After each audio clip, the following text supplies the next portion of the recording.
Un 2 1 2 3. Ok, c'est en train d'enregistrer, donc on est bon. Hello San Giorgio, bonjour. Bonjour Savage Beast. De retour à Genève, évidemment. Alors aujourd'hui, on va faire un peu nos pronostics pour ce qui va nous arriver pour la deuxième partie de l'année. Ah, ça va être chaud, ça va être chaud. Chaud comme les journées à Genève. Genève, l'été, c'est pour les gens qui aiment bien le chaud. Moi, je déteste le chaud. J'aime bien être dans les montagnes où il fait 10 degrés de moins. Et en tout cas la nuit. Et on peut dormir. Là, 3 jours, je suis à Genève, je suis fatigué. Alors, je vais remettre mes lunettes de soleil. Ouais, moi aussi. Parce que j'ai des cernes. Je dors mal parce que je me réveille très tôt avec la lumière. J'arrive pas à dormir avec la lumière. Et les journées sont courtes et puis les chaleurs, voilà, comme on le sait tous, hein, ça nous fait... on a besoin d'écrire le soir, de travailler la nuit, Ouais, et puis ouais. en fait on est des nuits courtes. Il nous reste la sieste dans l'après-midi, mais voilà, à force de prendre des cafés, on n'a plus forcément envie de prendre une sieste. D'ailleurs, petit aparté, on enregistre aujourd'hui sur une de mes adresses préférées à Genève. Ouais, l'adresse préférée. Je la connaissais avant toi, je suis plus vieux que toi. En tout cas, j'aime beaucoup, c'est à la rue de Berne, que tous les célibataires connaissent, mais c'est surtout le Parfum de Beyrouth, qui est un petit restaurant qui marche très très bien, qui est un restaurant libanais, et qui font, à mon avis, les meilleurs kebabs pas seulement de Genève, mais j'ai jamais bouffé un truc comme ça aussi bon en France, en Allemagne, ou évidemment dans les pays latins, il n'y a pas de kebab comme ça, quoi, mais il est vraiment excellent. Ouais, c'est top. Ouais. C'est top. Donc, deuxième année 2023. Ouais. Alors, on veut commencer par la peste ou le choléra? Ah ben, on va commencer par la peste, ce qui s'est passé la semaine passée. Alors, la semaine passée. Alors, moi, j'ai retenu plusieurs trucs. Donc, semaine du fin juin à début juillet. Sortie aux États-Unis d'un film qui n'est pas une fiction, film de Jim Caviezel, ou avec Jim Caviezel, euh, sur une histoire de pédophilie, une enquête de police qui a amené à l'arrestation d'un réseau pédophile. Histoire parfaitement factuelle, véridique, vérifiable, documentée, transformée au cinéma. À l'unanimité, la presse de grand chemin aux États-Unis a attaqué le film en disant c'est pas un sujet, c'est un truc de complotiste. Il n'y a absolument rien de complotiste. Il ne parle pas de la famille royale d'Angleterre, de Epstein, des réseaux liés à la CIA ou au Mossad. Il parle de rien de tout ça. C'est une pure affaire criminelle. Et donc, ce film a été en top du box-office, ce qui montre bien que les gens s'intéressent à ce sujet, alors que ce n'est pas du tout une grande production. Il y avait d'autres grandes productions qui n'ont pas du tout marché comme ce film. Et ça m'a marqué parce que ça veut dire que d'une part, le public, il est tout à fait conscient que la pédophilie, c'est en fait la clé de voûte de la criminalité des gens qui nous gouvernent, et donc aussi des médias qui les défendent, parce qu'on sait très bien que les médias de gauche sont extrêmement remplis de pédophiles. Cohn-Bendit. Ah, je ne donnerai pas de nom, mais vous pouvez facilement en trouver quelques-uns. Libération. Mais en tout cas, vous trouverez... ça, c'était un phénomène très intéressant de voir qu'à l'unanimité, les médias défendent, en fait, attaquent pour complotisme un film absolument factuel, qui n'est même pas complotiste. Enfin, il y en a des histoires complotistes sur lesquelles je ne commente pas, mais c'est assez intéressant. Mais je pense que tu m'attendais surtout sur le sujet des révoltes dans le Babouina et dans Le Frankistan. le Frankistan. Alors, ça s'est terminé comme ce qui était prévisible. Hein. Toi et moi, on l'avait prévu. On avait dit flambée, manque d'organisation évidente, et puis reprise sous contrôle de la part des dealers, des imams qui veulent le calme pour pouvoir continuer leur business, bien sûr, mais aussi l'État français qui s'est évidemment couché. Évidemment, il s'est couché, il a payé il a accepté de payer son tribut comme il le fait depuis 17 ans. Et puis, tout ça, ça va nous amener à un été qui va être forcément un peu plus calme, parce que de ce point de vue-là, parce que tous ces gens et leurs parents, ils partent en vacances. Il faudra bien revendre ce qu'ils ont piqué dans les magasins, que ce soit du frigo, de la hi-fi, des vêtements, il faut bien les revendre au bled, donc c'est comme ça. Mais c'est normal, ça fait 30 ans que ça dure, je dirais même ça fait 1000 ans que ça dure. les razzias, la piraterie, les gens... Enfin, qu'est-ce que vous voulez que ce soit étonnant? Ce qui est étonnant, c'est qu'il n'y ait pas eu plus souvent cette chose-là. Mais avec un rétex ou un post-mortem de la chose, il y a quand même quelque chose de nouveau qui s'est passé à mon avis. Tout d'abord, c'est que si en 2005, il y a 17 ans, c'était quelques quartiers en Île-de-France, à Toulouse, à Marseille, qui avaient flambé, aujourd'hui, c'est l'ensemble de l'Île-de-France. C'est toutes les communes, sans exception, qui ont flambé. Plus des quartiers dans les villes de taille moyenne. Limoges, même des petites villes comme La Rochelle, il y a eu des petits trucs, mais rien de grave. Mais Lyon, Lille, partout, dans toutes les villes de France, il y a eu des flambées comme ça. Évidemment, c'est parce que la démographie de la population en question, elle a quadruplé. Il y a 4 fois plus de population immigrée d'origine afro-maghrébine en France qu'avant. Donc en 17 ans, ça a quadruplé. Donc on est passé de 5 millions à 20 millions, en gros. Grosso modo, à la louche. L'État a simplement décidé qu'il allait tout reconstruire, tout payer. Donc en gros, c'est quand tu as un sale gamin qui détruit ses jouets, parce qu'en plus, ils brûlent leur propre biotope, ces gens, parce qu'ils ne sont pas intelligents, c'est pas des Asiatiques, quoi. C'est pas des Vietcong. Donc, forcément, tu leur remplaces ces jouets, il n'y a pas de conséquences à leurs actes. Très bien. De toute façon, moi, je ne suis pas là dans le jugement, hein, je dis juste les choses comme je les vois. Franchement, qui crament tous. Et bien même la police, autant en 2005, j'étais de tout cœur avec la police. Là, la police qui a massacré les gilets jaunes, enfin massacré à coup de balle de caoutchouc, mais enfin, qui a réprimé en échange de bonus et de primes de la part de l'État les gilets jaunes. Moi, ils ont police, pompiers, mais d'abord, je dirais, laissez cramer tous ces quartiers, n'y allez pas déjà. Et en plus, mais arrêtez de travailler pour l'État, mais vous êtes mongolien ou quoi? Donc en gros, j'ai aucune sympathie pour la police non plus. Je suis désolé, je sais qu'il y a beaucoup de gens qui m'écoutent et qui sont fans de moi et qui écoutent mon travail, qui sont dans la police. Je ne vous en veux pas à vous en tant qu'individu, ni à vous en tant que métier utile pour l'ordre public, mais en tant que serviteur de l'État nauséabond, néfaste et qui est anti-européen, donc anti les gens de ma race, je ne peux pas vous soutenir. Tant que vous ne faites pas ce qui doit être fait face à vos dirigeants, je ne vous soutiendrai pas. Alors le problème, voilà, c'est comme ça. C'est au niveau de la hiérarchie. La hiérarchie, c'est tous des gens qui ont été formés selon un certain oui, mais, type ENA, etc. Mais au niveau de la police, et ils fonctionnent comme ça. Oui, mais enfin, ils ont des postes qui ne veulent pas bouger.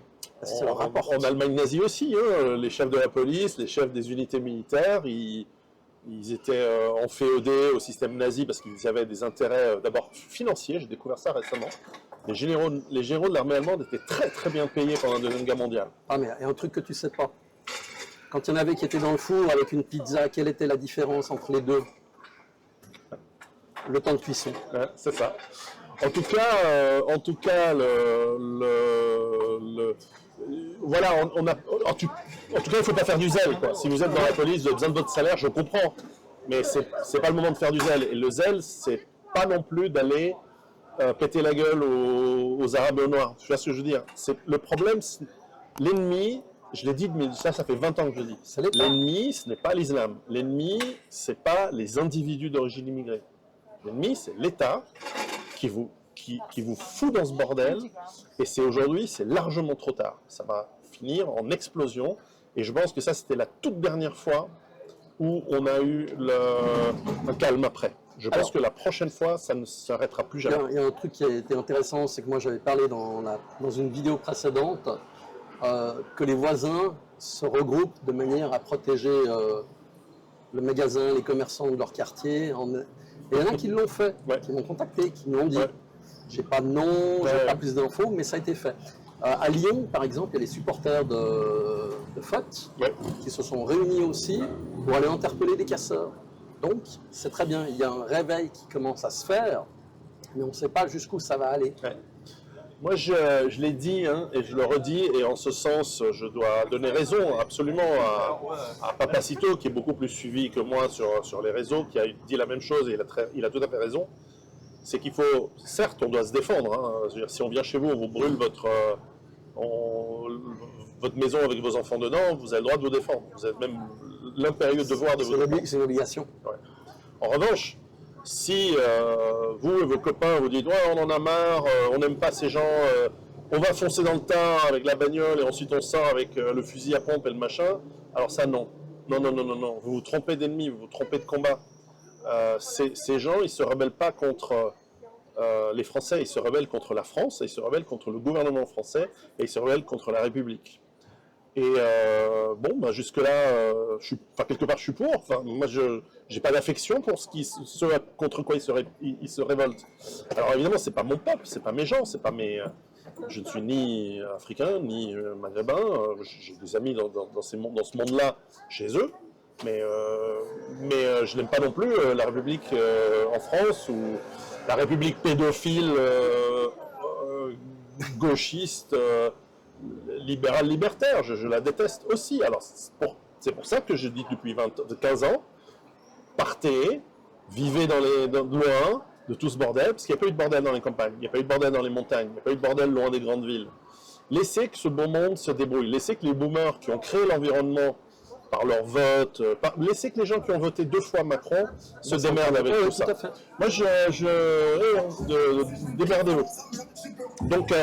Donc ça s'est résorbé, c'était bien, mais le ventre duquel la bête immonde est sortie est toujours fécond, comme on dit. Et donc ça va juste redémarrer de plus belle quand ce sera nécessaire. Alors on voit tout de suite que, évidemment, l'État n'a pas perdu de temps, il s'est engouffré dans cette opportunité pour proposer des lois extrêmement suspicieuses pour plus de surveillance, plus de confiscation des biens publics.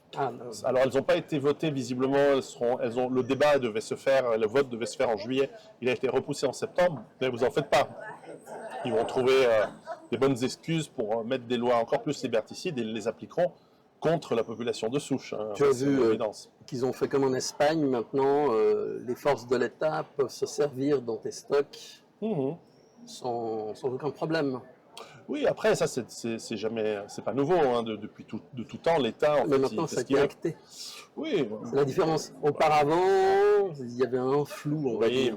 Mais tu sais, on le sait tous, hein, l'armée, elle peut, n'importe quel officier dans une armée en temps de guerre, il arrive, il réquisitionne, il te fait une lettre qui explique ce qui a été réquisitionné pour que tu sois remboursé plus tard. Ça se fait depuis l'époque de Napoléon, en tout cas. Oui. Avant, il ne faisait pas de lettres, il prenait, puis c'est tout. C'est ce qu'on appelait la contribution aux travaux publics. On a un pote commun qui nous dit que c'était la mission viol et pillage. Mais voilà, c'est vieux comme le monde, c'est malheureusement aussi vieux que la guerre. Simplement, voilà, ils légalisent la chose, mais vous savez, il y a énormément de pays qui ont mis dans des lois l'extermination de populations entières, etc. C'est pas parce que c'est dans la loi que c'est juste, et c'est pas parce que c'est dans la loi qu'il faut l'obéir. Donc moi je dis, restez loin, ils ne vont pas monter jusqu'à 1000 mètres d'altitude, voir ce que vous avez dans vos stocks et vous les confisquer. Ils vont confisquer ce qu'ils trouvent là où ils ont en théâtre d'opération. Mais après, vous savez, la légitime défense, ce n'est pas que la défense de la vie, c'est aussi ou la vie d'autrui, c'est aussi la défense des biens. Ouais. Donc moi personnellement, celui qui vient chez moi et qui me dit je réquisitionne ces stocks, bah, il va glisser sur une peau de banane. Voilà, et puis les cochons seront bien nourris. Donc et que chacun prenne ses responsabilités de ses actes. T'as pas encore décidé si cochon ou oie?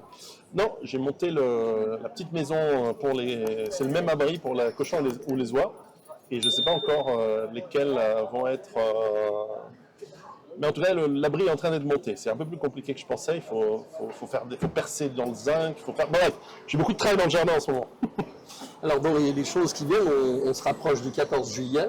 Ouais. Alors, est-ce qu'ils ont vidé les stocks de feux d'artifice? Ça, c'est une bonne question. J'ai comme l'impression qu'on va avoir un 14 juillet dans des rues et une Paris vide. Entre les gens qui n'aiment pas le gouvernement, qui ne vont pas se pointer, entre les mesures de sécurité, j'ai l'impression qu'ils vont faire un défilé dans le vide. On vit une époque étrange.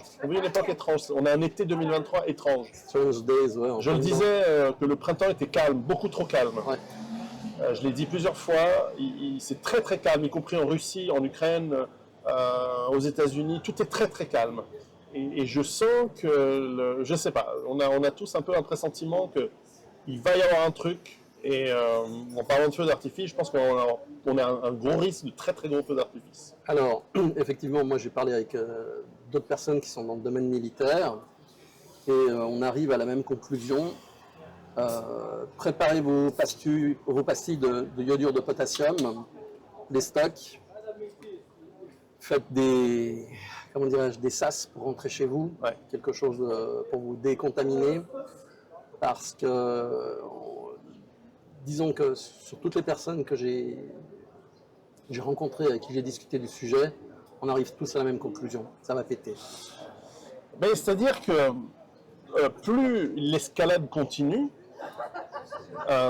plus la fourche des possibles se réduit à 2 possibilités uniquement.